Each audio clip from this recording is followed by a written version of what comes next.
Vamos então para a nossa Revista Espírita, mês de agosto de 1862, carta ao jornal de Saint-Jean d'Angély e também castigo de um avarento. São os dois artigos previstos para o nosso estudo de hoje. E vamos lá. Essa primeira aqui, embora ela seja dentro daquele contexto que nós já conversamos, um artigo que diz respeito a algo muito pontual da época de Kardec, a gente lê rapidamente aqui só para trazer aqui um entendimento do que acontecia naquela época, né? Então, é até um texto um pouco difícil pela redação, pelo vocabulário, pela linguagem aqui do correspondente, mas vamos lá. Então, carta ao jornal de Saint-Jean d'Angély. Encontramos a carta seguinte no jornal de Saint-Jean d'Angély, de 15 de junho de 1862. Como sempre, né? Kardec muito ligado, Kardec e todo o grupo de colaboradores lá da sociedade, muito ligados, né, aos jornais, à mídia, a tudo aquilo que era publicado e que estava relacionado, de alguma forma, à doutrina espírita. Então a carta diz o seguinte: ao senhor Pierre D.L., redator substituto do jornal Le Mélois. Aqui, mais uma vez, né, só para contextualizar, alguém fez uma provocação contra a doutrina espírita e esse correspondente, entrando em defesa do espiritismo, enviou essa comunicação, essa carta, para o editor, o redator aqui no caso, do jornal, para defender o espiritismo e muitas vezes assim, até de uma forma um pouco empolgada demais, né? Mas procurando ali fazer uma defesa, né, da doutrina. Então ele diz assim, isso já é a carta do correspondente, né? Numa carta dirigida ao Mélois, de 8 de junho último, lançai um desafio ao que chamais a pequena igreja de Saint-Jean d'Angély. Ofendido por ter sido repelido pelo Sr. Borrot, que não vos quis receber, voltai-vos contra seu colega em espiritismo, a fim de o interrogar. Sem que o médium notável que designais, sob forma transparente inicial, toma a liberdade de vos apresentar algumas observações. Isso, Brás, fica ligado no vídeo, tá? Para deixar ele desligado, caso você consiga. Beleza. Então vamos lá. Qual teria sido o vosso objetivo ao lançar um desafio, primeiro ao Sr. Borrot, depois aos espíritas de Saint-Jean d'Angély, para que evocassem a alma de Jacques Bugeaud? Uma brincadeira para pôr fim à guerra civil e intestina que parece querer ensanguentar os campos férteis de Poitou? Sim, assim é. Penso que deveis compreender que a dignidade das pessoas sérias e conscienciosas que acreditam firmemente nas teorias estabelecidas sobre os fenômenos, cuja certeza reconheceram, lhes impõe não se associem ao vosso jogo. Então aqui ele faz uma crítica à postura dessa pessoa a que ele se refere, que deve ter feito, né, na carta anterior que nós não conhecemos, uma provocação para que, tipo, fazendo ali com um tom irônico, para que evocassem uma pessoa para poder resolver ali alguma questão que acontecia naquela época na sociedade, né? Então ele fala assim, olha, você pode até brincar com isso, fazer o que você quiser, mas respeite a dignidade das pessoas, né, que levam a sério, especialmente aqui os médiuns que trabalham em prol da doutrina, né? Então, trabalham seriamente a mediunidade, respeitam com profundidade as bases da doutrina, e eles não podem ficar sendo chamados, provocados, para entrar nessa brincadeira de evocação entre aspas, né, como se diz, nessa coisa de espiritismo, né, como se diz hoje. Então, o que esse correspondente ele fala exatamente sobre isso, para que a pessoa respeite o trabalho, respeite a crença das pessoas, né? Como céticos, tendes liberdade, certamente, de rir dessas teorias. Como sabeis, Senhor, na França riem de tudo. No entanto, por melhor que fosse a vossa brincadeira, ela não é nova, e, entre outros, certo cronista do jornal ao qual dirijo a presente, já se havia servido dela em seu começo. Se levantastes a questão com seriedade, permiti dizer-vos que não seguistes o caminho adequado para atingir o objetivo. Não seriam os sarcasmos contidos no vosso primeiro artigo que iriam persuadir o Sr. Borrot de vossa sinceridade. Era-lhe perfeitamente lícito duvidar e não vos permitir que discutisseis a evocação do prior que conheceis, como se fora mero esboço espiritual. Do mesmo modo, não são as vossas observações satíricas sobre a completa inutilidade do espiritismo e sobre as dissidências que dividem os seus adeptos que irão convencer o Sr. C da boa-fé com o qual reclamais as suas luzes. Se, pois, realmente tendes a intenção de resolver esse problema, eis, em minha opinião, o meio mais rápido e mais convincente. Vinde ao cenáculo e aí, despojado de qualquer ideia preconcebida, fazendo tábua rasa de todas as prevenções anteriores, examinai friamente os fenômenos que se produzirão em vossa presença e os submetei ao critério da certeza. Que, se uma ou duas vezes temeis ser vítima de alucinações, repeti as vossas experiências. Como o Cristo a Tomé, o Espiritismo vos dirá, vide pedes, vide manos, noli esse incrédulos. Então, aqui até fui claro, né, no chat GPT e coloquei essa expressão em latim, como Jesus teria dito a Tomé, né? Vede os pés, vê as mãos, não sejas incrédulo. Então essa aqui é a ideia que ele colocou. Então aqui nesse ponto, ele diz assim, se naquele artigo ele teria falado, por exemplo, pega aquele médium lá e evoca aquele espírito para perguntar para ele. Então nesse tom de brincadeira, que provavelmente ele deve ter dito, esse comunicante aqui ele diz assim que se isso que ele disse fosse sério, ou se isso que ele disse realmente for sério, vá até ali a sociedade ou vá até um grupo espírita com todas as armas baixadas, fazendo tábua rasa de prevenções anteriores, como ele usa essa expressão, quer dizer, vá de boa vontade, não vá com ideia preconcebida, e observe os fenômenos para perceber a seriedade do que acontece. Que aí então ele vai, como Jesus disse a Cristo, né? Vê os pés, vê as mãos, não seja incrédulo. E ele segue.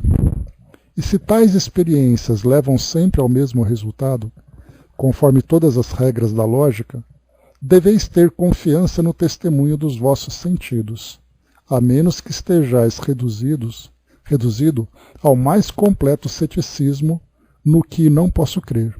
E aqui a gente vai lembrar da referência feita lá no início do Livro dos Médiuns, quando Kardec fala sobre os tipos, né, as pessoas que se posicionam diante do Espiritismo. Para aqueles que querem conhecer o Espiritismo, nós apresentamos. Para aqueles que são irônicos, não devem ser levados a sério. E para aqueles que negam, não precisam sequer ser incomodados. Porque o fato dele dizer, eu não acredito, não serão os nossos argumentos que vão mudar a posição dele, né? Então ele continua. Se, ao contrário, como vaticinei acima, vossos artigos não passavam de um jogo para divertir o conflito local suscitado pelo voto malfadado da Sociedade de Agricultura de Niort, por isso aqui eu falei para vocês que é algo muito pontual ali no contexto daquela época, continuai vossas agradáveis brincadeiras, assaltos brilhantes que nós, espectadores desinteressados, muito admiramos.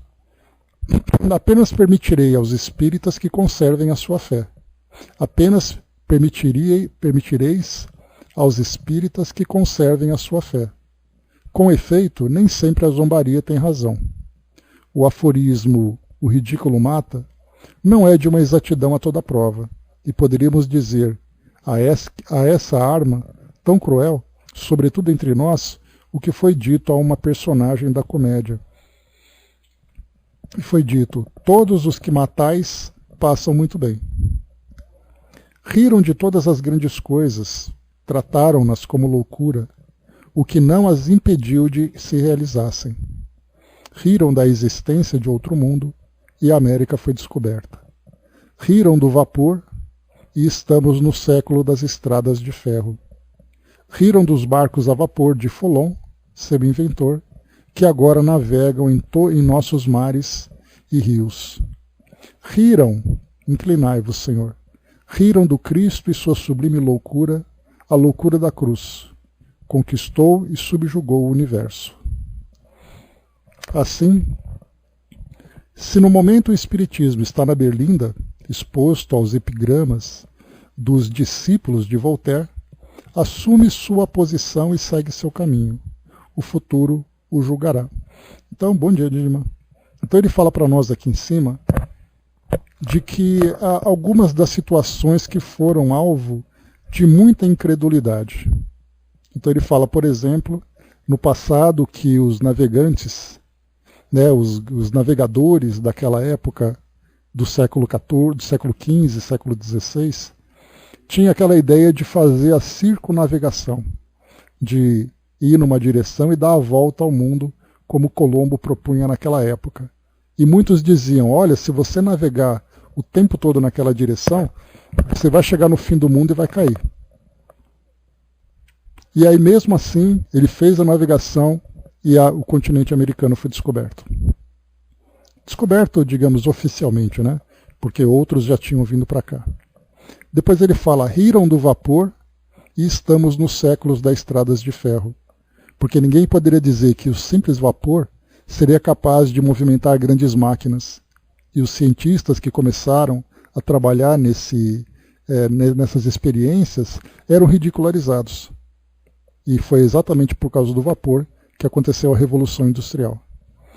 Riram dos barcos a vapor de Follon, seu inventor, que agora navegam em nossos mares e rios. Lembrando que Fulton,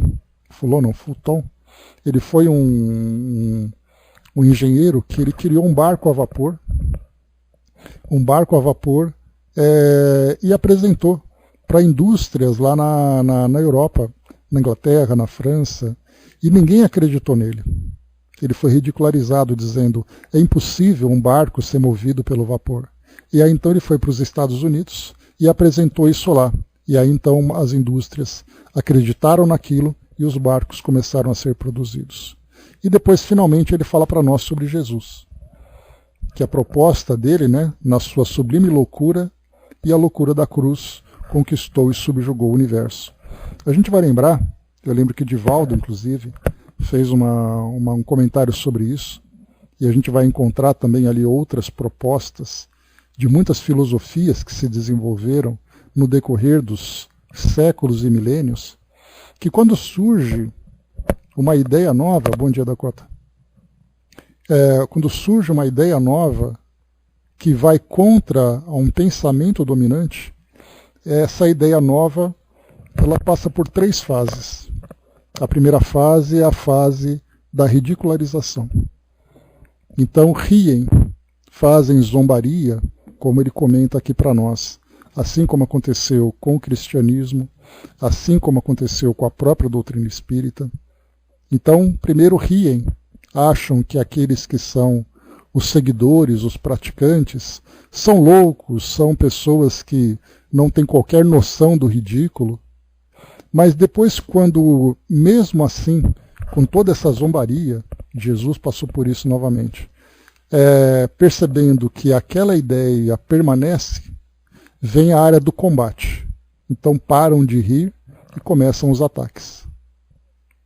E aí então Jesus foi perseguido, Kardec foi perseguido também com suas ideias. E depois que passa essa segunda fase do ataque, e mesmo com esses ataques a ideia permanece firme, aí vem o período da aceitação. Então a gente lembra que aqui no Brasil, por exemplo, quando o Espiritismo surgiu, ele começou a ser combatido.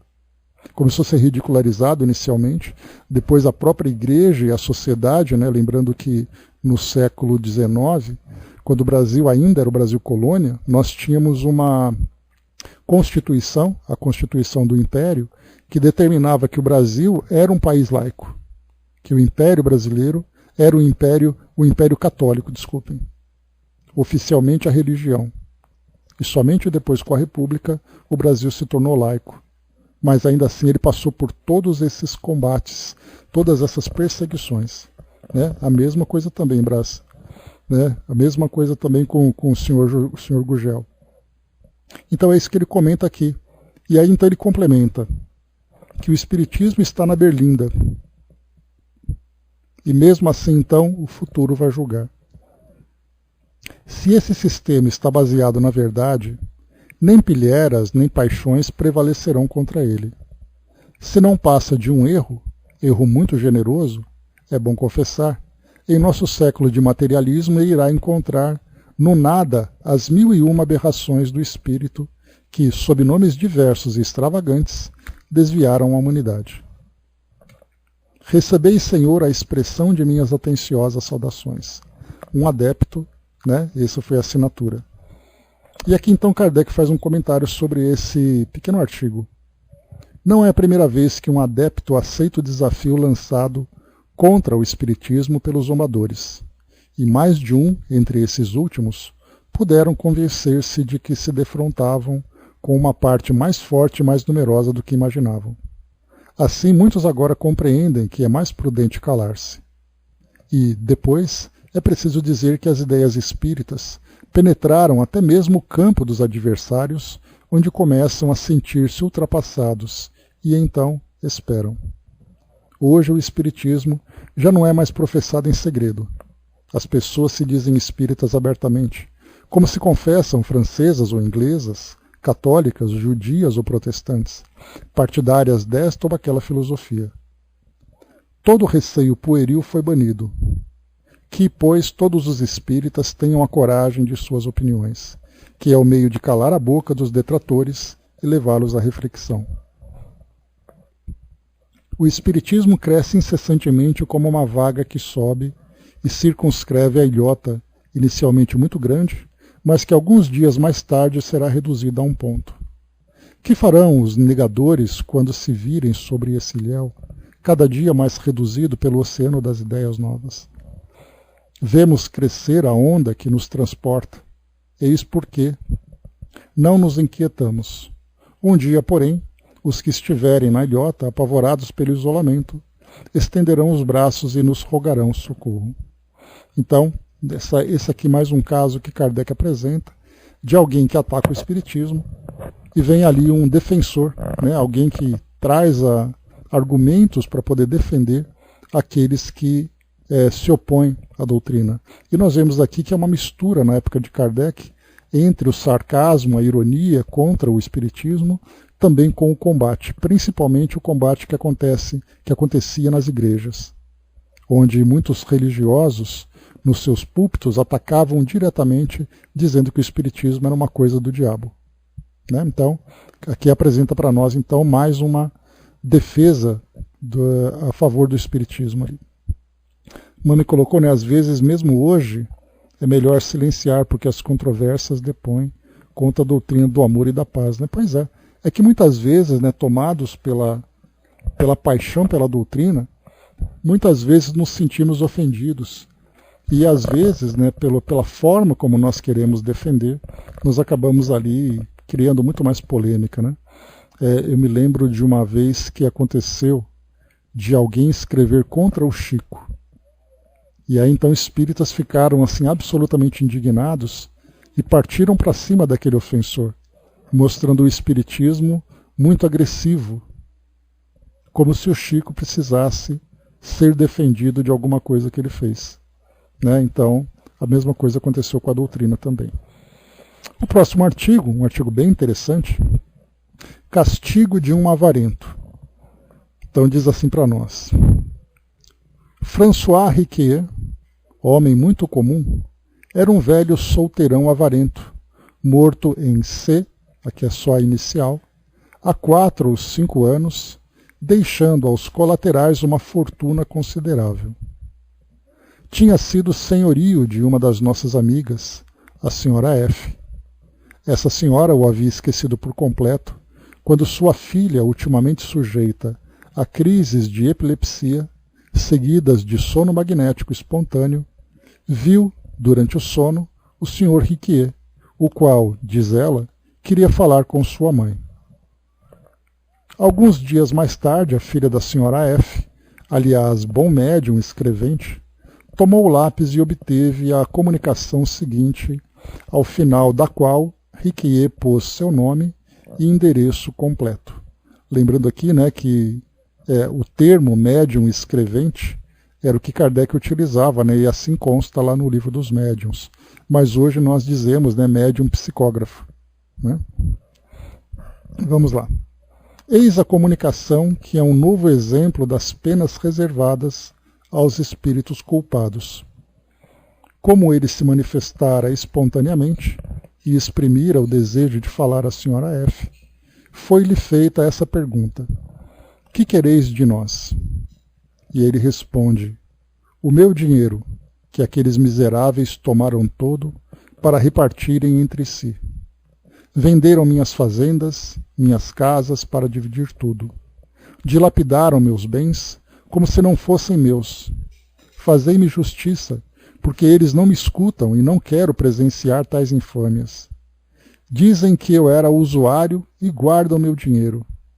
Por que não me querem devolver, se acham que foi mal adquirido? A pergunta novamente: mas vós estáis morto, homem de Deus, já não precisais de dinheiro. Pedi a Deus uma nova existência pobre, a fim de expiardes a avareza desta. Não poderia viver pobre. Necessito do meu dinheiro para viver. Aliás, não preciso de outra vida, pois estou vivo agora. Deixa eu fazer só um comentário paralelo. Aqui é interessante a gente ver que na psicografia... Braz, eu vou tirar seu vídeo, tá? Está aparecendo para nós aqui. Só um instantinho, que assim você fica mais tranquilo. Pronto. Então, no caso aqui, essa psicografia veio, essa mensagem veio através da psicografia. O que significa que não é possível para nós... Já tirei, braço, tranquilo. O que não é possível para nós é analisar o sentimento do espírito. Se ele fala com alguma calma relativa, se ele fala com raiva. Se nós lembrarmos, né, do assassino, né, do criminoso, o assassino de Castanel-Darry, ou na revista Espírita, a História de um Danado, que é o mesmo artigo, a gente lembra que na primeira comunicação que ele trouxe, era aquele espírito, né, que se encontrava preso numa residência, que 2 séculos antes ele havia matado o próprio irmão por ciúme, acreditando que esse irmão e a sua própria esposa estavam tendo um caso. Eles eram produtores de salsicha. E aí então, ele, tomado pelo ciúme, ele assassinou o irmão e ocultou o corpo. E ele ficou ali então preso. Ele dizia que ele não conseguia, ele vivia no escuro e não conseguia sair daquele lugar. E ele ficou durante esses 2 anos, 2 séculos preso naquele lugar, revendo, né, pela roupa ensanguentada, a faca nas mãos, sangue nas mãos também. E ele ficava durante todo esse período revendo e revivendo aquela experiência. E aí então, já na época de Kardec, uma pessoa foi comprar aquela casa, e aí então ele acabou morrendo, que era um senhor já. E aí o filho dele foi até a casa e sentiu um tapa no rosto. E aí chamou o exorcista, chamou a polícia para ver alguma coisa, até então que chegou a Sociedade Parisiense e fizeram a evocação do espírito. E aí então esse espírito se manifestou. Na primeira comunicação, o médium foi tomado por uma tal raiva que o papel foi rasgado e o lápis foi quebrado. Tamanha a raiva com que o espírito escreveu. E aí então, depois de 2, 3 comunicações, foi possível começar a entender o que ele escrevia. Porque nas primeiras comunicações era absolutamente inelegível, ilegível aquilo que ele escrevia. Então acabaram percebendo pela forma como ele escrevia, daquela forma agressiva, convulsionária quase, papel rasgando, lápis quebrando e tudo mais. Então, nesse caso em especial, foi possível perceber, através da psicografia, o sentimento que o espírito manifestava. Mas, de um modo geral, nós conseguimos perceber isso através da psicofonia. Para quem trabalha em reunião mediúnica, muitas vezes tem contato com espíritos sofredores, ou então espíritos que estão naquela condição de obsessores, que acabam se manifestando com muita raiva. E o médium precisa ter um grande controle sobre esse espírito. E eu me lembro também de um documentário, aquele do Contestado que nós já conversamos, lembrando que o Contestado foi um conflito entre fazendeiros, entre sitiantes, e também grandes fazendeiros, e também com o governo, com as forças do governo, que aconteceu ali naquela região entre Paraná e Santa Catarina. Então era uma região que estava sendo contestada, e o nome foi dado como Contestado. Um documentário foi criado, vocês já conhecem essa história, só para reforçar. Um documentário foi produzido há alguns anos e contava a história do contestado, fazendo pesquisa com historiadores, com descendentes de pessoas que viveram naquela época, e o diretor também pediu ali o auxílio de 10 médiuns da Umbanda, para que esses médiuns permitissem as manifestações de espíritos que viveram naquela época. E assistindo ao documentário, é bem interessante a gente perceber a forma como os espíritos, mesmo passado tanto tempo, o estado em que os espíritos estavam. Um deles, por exemplo, chorava muito porque ele ainda via as bombas e os tiros caindo sobre ele. Outro que havia sido assassinado, que havia sido morto, na verdade, no combate, ele manifestava com uma tal histeria que era possível ver no rosto do médium o estado em que o espírito estava. Então a gente vai percebendo que nas manifestações dos espíritos, cada um se encontra com um determinado estado psíquico, estado emocional, e isso acaba depois transparecendo na comunicação, principalmente na comunicação da psicofonia, mas na psicografia não. Então aqui, nesse trecho que a gente está lendo, quando ele fala assim, quando a médium conversando com ele, mas vós estáis morto, ó homem de Deus. Já não precisais de dinheiro. E ele coloca, não poderia viver pobre. Necessito do meu dinheiro para viver. Aliás, não preciso de outra coisa, pois estou vivo agora. Então a gente fica imaginando qual é o estado emocional em que ele se encontra. Na resposta anterior, ele coloca, o meu dinheiro, que aqueles miseráveis todos tomaram todo para repartirem entre si. Venderam minhas fazendas, minhas casas para dividir tudo. Dilapidaram meus bens como se não fossem meus.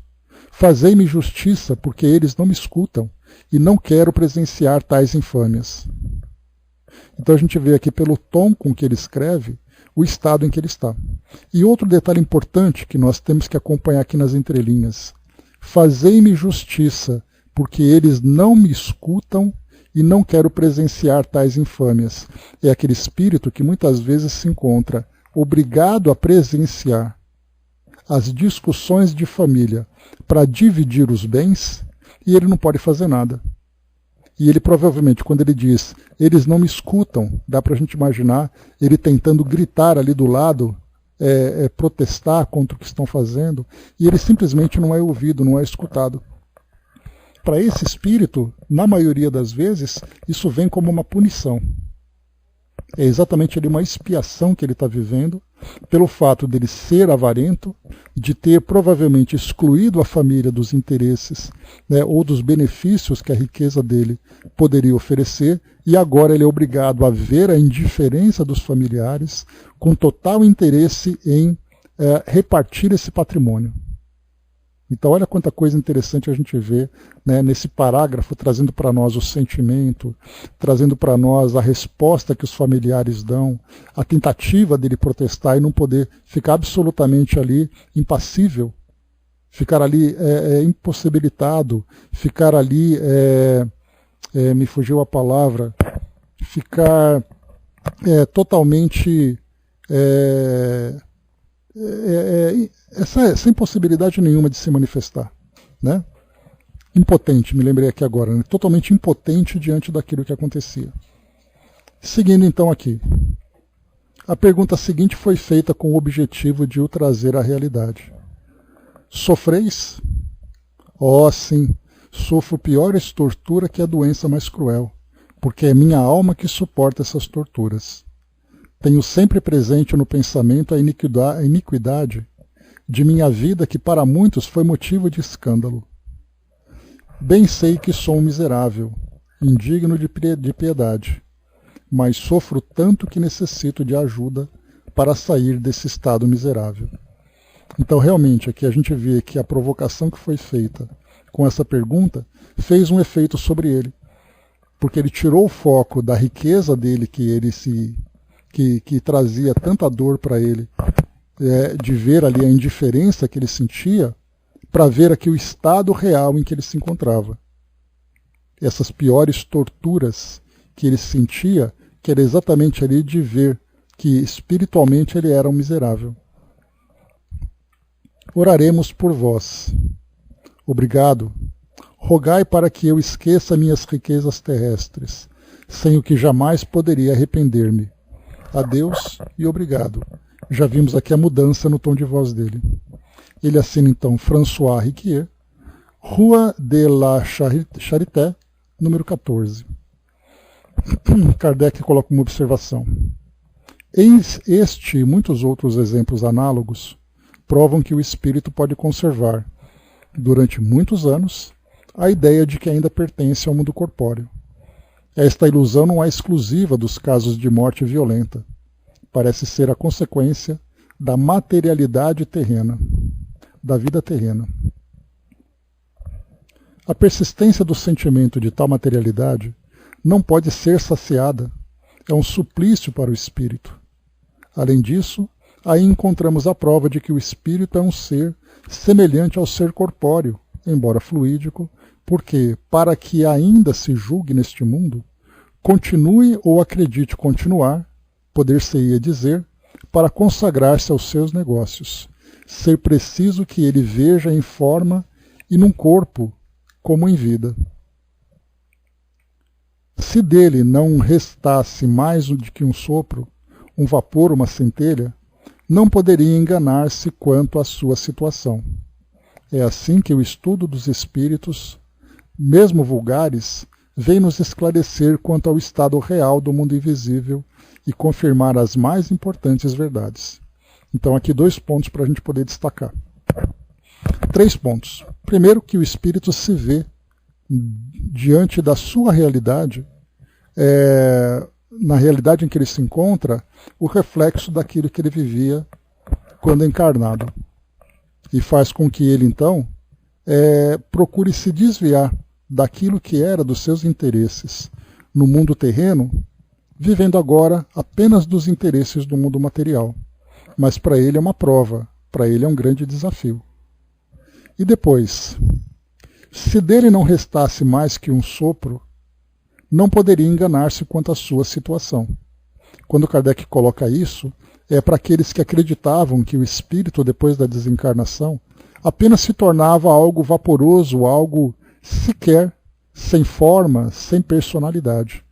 Mas esse tipo de relato que mostra que o espírito sofre, e sofre exatamente porque ainda vive na sua mente a realidade do mundo físico, mostra que a condição espiritual é diferente daquela que se acreditava.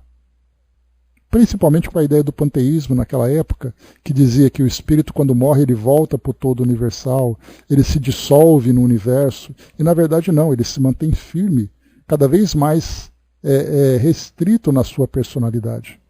E o terceiro, é assim que o estudo dos espíritos, mesmo vulgares, vem nos esclarecer quanto ao estado real do mundo invisível.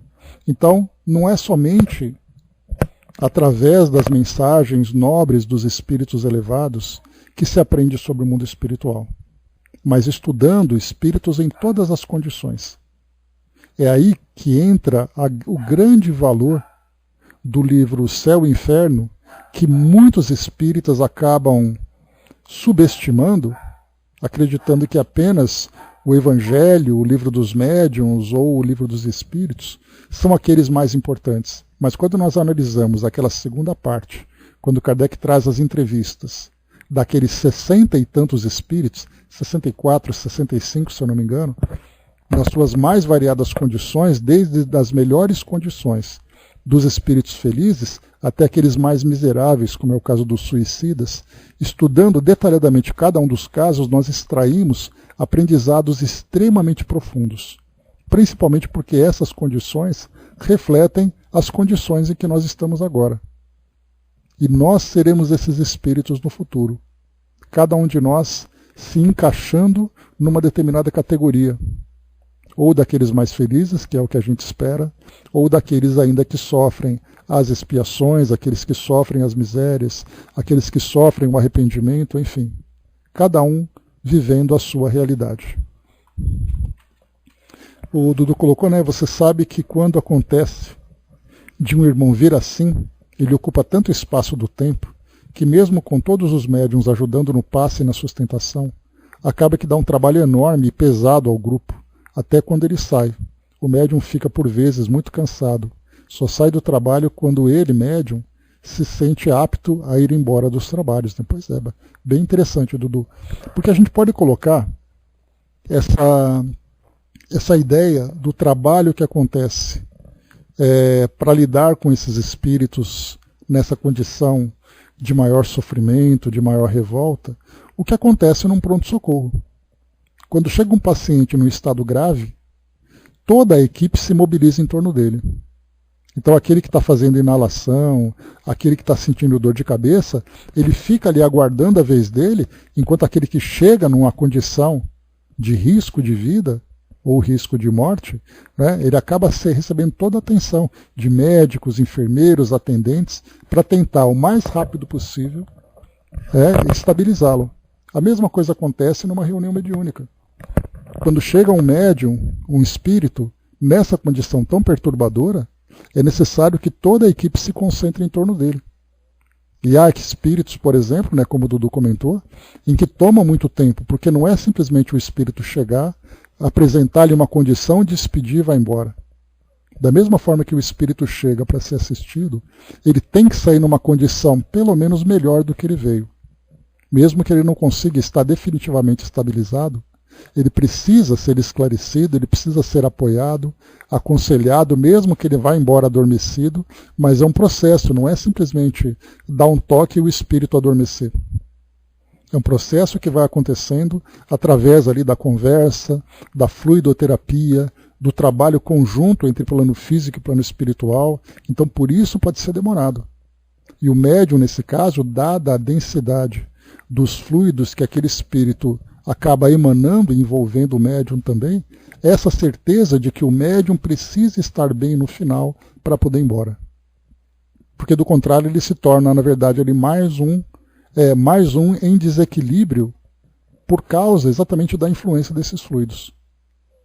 Então acabou o trabalho, todos estão bem, façamos ali aquela harmonização, façamos ali a fluidoterapia com todos os participantes, para que todo mundo vá bem para casa. Então esse é um trabalho que é feito com muito cuidado, com muito detalhe, durante toda a tarefa que é feita. Então nem sempre as coisas acontecem com facilidade. Nós já tivemos depoimentos, por exemplo, de médiuns que trabalharam quase que uma madrugada inteira. Porque o espírito só poderia sair dali, e exatamente por isso que ele foi trazido para aquela reunião, para que ele pudesse ser assistido.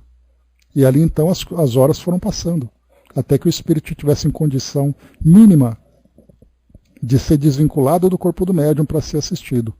E nesse caso nós temos ali trabalhos especiais que são feitos, né? Trabalhos ali bem direcionados, trabalhos que nós vimos inclusive lá mesmo nos livros de Filomeno de Miranda, quando ele comentava, né, que tal espírito seria conduzido até aquele grupo e aquele grupo seria previamente preparado para poder trabalhar com ele. Era o caso, por exemplo, do Marquês de Sade, que nós vimos, e outros espíritos também. Então, ali todo o preparo para que aquele trabalho aconteça. Né? Legal, Dudu. O Braço tinha colocado também, né? Às vezes o médium tem que tomar passe para reconquistar as energias perdidas. Geralmente é uma rotina, né, Braço? Né? Não é às vezes, né? O trabalho sempre demanda essa reposição para que todos os trabalhadores saiam bem equilibrados, né? E principalmente ali com aquela sensação de dever cumprido. Né? Muito bem, meus amigos. Aqui então agora, próximo artigo, valor da prece. E aqui tem uma relação, né, com a mensagem anterior. A mesma pessoa aludida no fato precedente, quer dizer, aquela jovem, né, aquela jovem médium, recebeu um dia a comunicação que se segue, cuja origem a princípio não compreendeu. E olha que interessante, né, como era a dinâmica da época, né? As pessoas simplesmente recebiam comunicação. Hoje, quando nós falamos que alguém recebe uma comunicação em casa, é assim visto como algo, como uma aberração, né? E naquela época as coisas aconteciam sem nenhuma crítica por parte de Kardec. Então a mediunidade era tratada de um modo bem diferente naquele período. Muito bem, então aquela jovem que tinha recebido desse senhor François, recebeu essa outra mensagem. Não me esquecestes, e jamais o vosso espírito teve para mim um sentimento de perdão.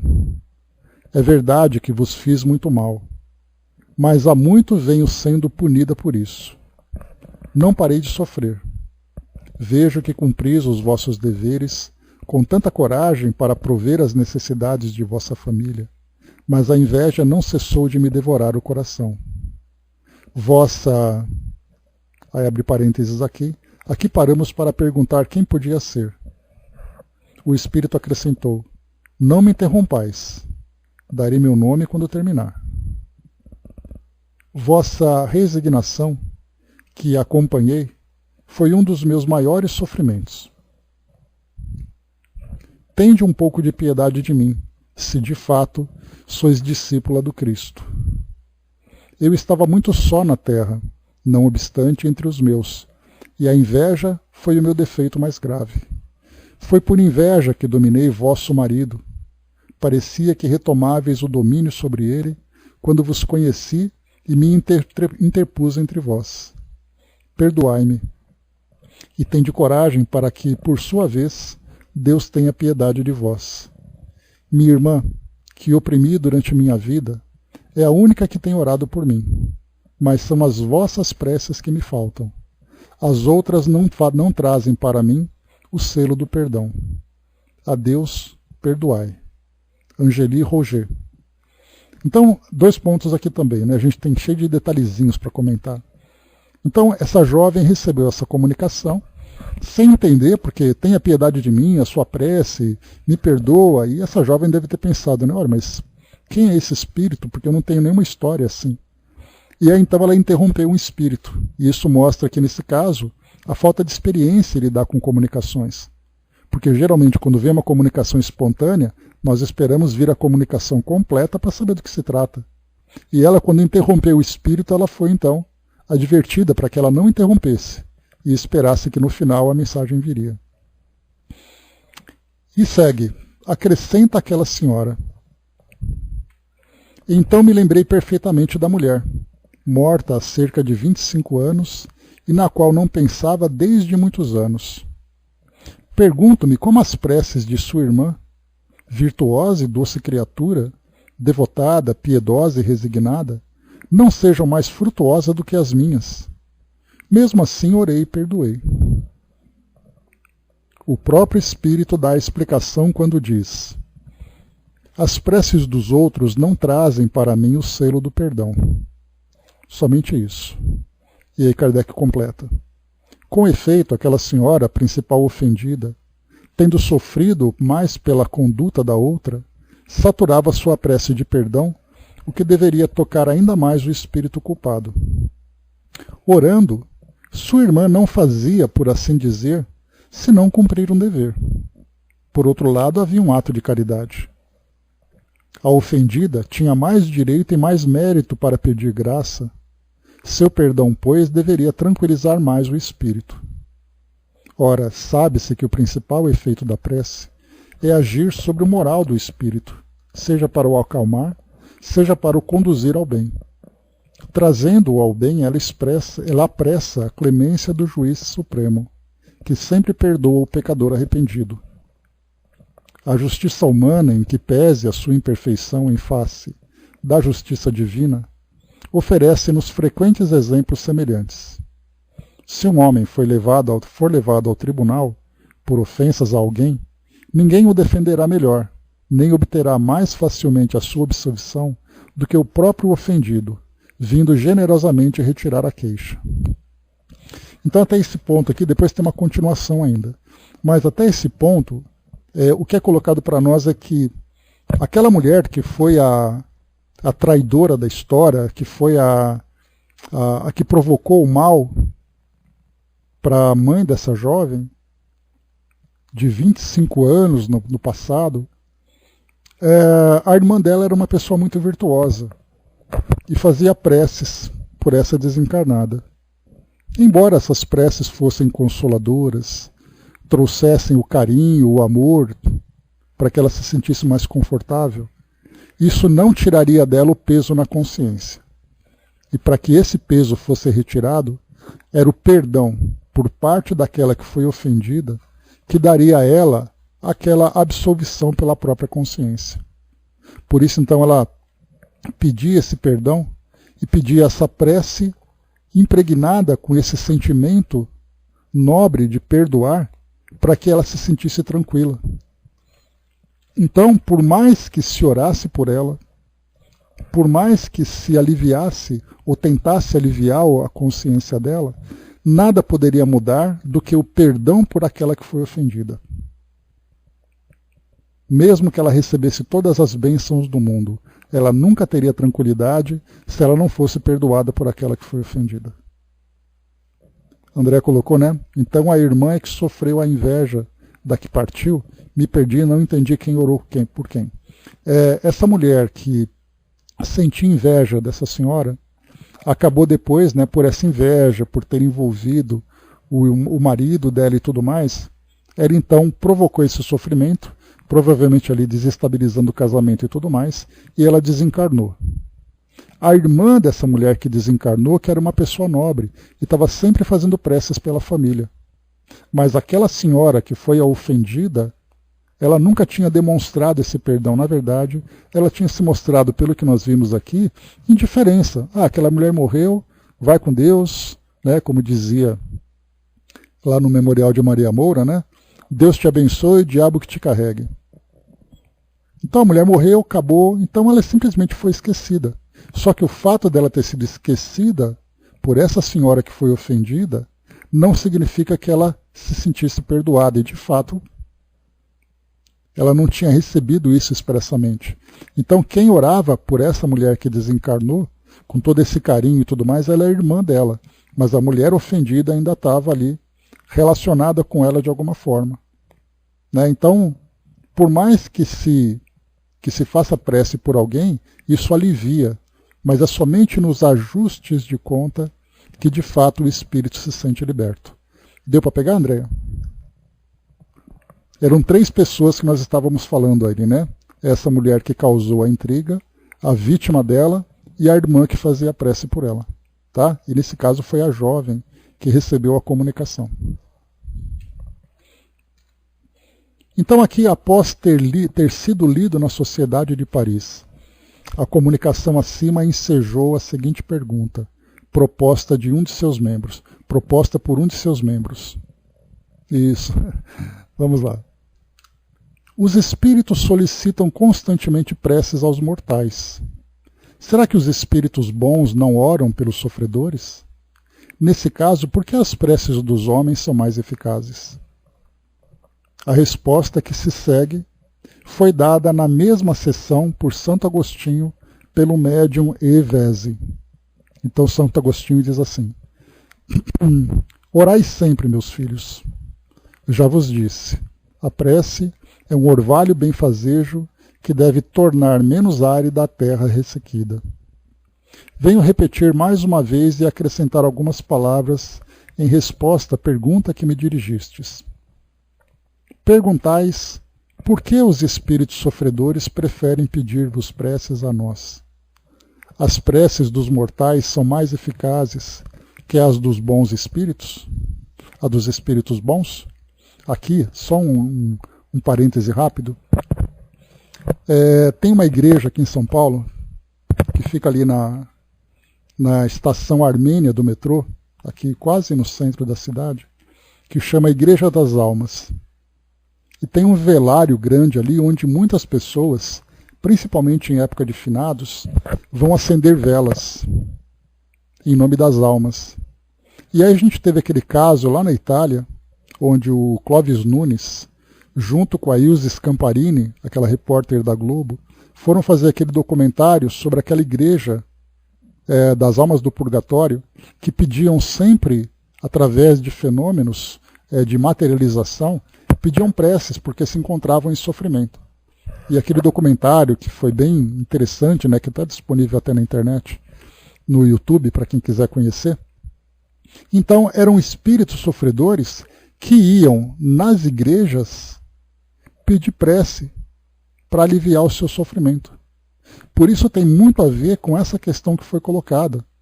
Perguntais por que os espíritos sofredores preferem pedir-vos preces que a nós. Quer dizer, por que os espíritos que estão do lado deles não podem fazer as preces e somos nós encarnados que temos que fazer isso? E aí então Santo Agostinho responde: quem vos disse que nossas preces não tinham a virtude de espalhar consolação e dar força aos espíritos fracos que não podem ir a Deus, senão com dificuldade e muitas vezes sem coragem? Se imploram as vossas preces, é porque elas têm o mérito das emanações terrenas, que, subindo voluntariamente a Deus, são sempre por eles aproveitadas, por procederem de vossa caridade e do vosso amor. André colocou, né? E eles vão às igrejas, ainda estão ligados e pedem luz que a igreja podem dar. Pois é. E mesmo estando no mundo espiritual, ao lado dos espíritos, eles vão, exatamente porque as suas consciências ainda estão voltadas para o mundo material, né? Santo Agostinho continua: para vós, orar é abnegação. Para nós é um dever. O encarnado que ora pelo próximo cumpre a nobre tarefa dos puros espíritos. Sem lhes possuir a coragem e a força, realizam as suas maravilhas. É peculiar à nossa vida consolar o espírito que sofre e passa por dificuldades. Mas uma de vossas preces é o colar que tirais do pescoço para dá-lo ao indigente. É o pão que retirai de vossa mesa para dar a quem tem fome. É por isso que vossas preces são agradáveis a quem as escuta. Um pai não atende sempre à prece do filho pródigo? Não chama todos os servos para matar o vitelo gordo, pelo retorno do filho culpado? Como não o faria ainda mais por aquele que, de joelhos, lhe vem dizer: ó, meu pai, sou muito culpado, não vos peço graça, mas perdoai a meu irmão arrependido, mais fraco e menos culpado do que eu. Ó, é então que o pai se internece, arrancando do peito tudo quanto te possa conter, em dons e em amor. E diz: estavas cheio de iniquidades, e te confessaste criminoso. Mas, compreendendo a enormidade de tuas faltas, não clamaste graça a ti. Aceitas o sofrimento de teu castigo, e apesar de tuas torturas, tua voz tem força bastante para pedir por teu irmão. Pois bem, o pai não quer ser menos caridoso que o filho, perdoa a ambos. A um e a outro estende as mãos para que possam marchar direto na senda que conduz à sua glória. Eis a razão, meus filhos, pela qual os espíritos sofredores que vagueiam à nossa volta imploram as vossas preces. Devemos orar. Podeis orar. Então olha a diferença, né? Os espíritos devem orar. Da nossa parte, nós podemos orar se nós quisermos. E essa nossa vontade, essa nossa disposição que faz essa diferença. Prece do coração, és a alma das almas, se assim me posso exprimir. Quinta essência sublime que sobe, sempre casta, bela e radiosa, para a alma mais vasta de Deus. Santo Agostinho, então, conclui aqui essa nossa mensagem. E é isso, meus amigos. Vimos aqui, então, esses 3 artigos. O próximo que nós veremos no encontro da semana que vem são dissertações espíritas, comunicações espontâneas sobre temas diversos que vão chegando na sociedade. Então, encerramos por aqui o nosso estudo de hoje, esperando, né, que tenhamos bom proveito, né, tenhamos feito bom proveito dessas comunicações. A Angelina colocou, né, na pandemia, chegou um jovem pedindo ajuda que estava sem dormir há dias, falando que a ex-esposa morta não está deixando ele em paz. Todos os dias ele saía de casa e de repente estava no túmulo dela. Veio em mente ler o Evangelho para ele, depois conversei e falei, né, vou dar o livro para ler, né, para que continuasse lendo, que leio para continuasse a ler. Após 15 dias ele voltou para agradecer, falando que ela, a ex-esposa,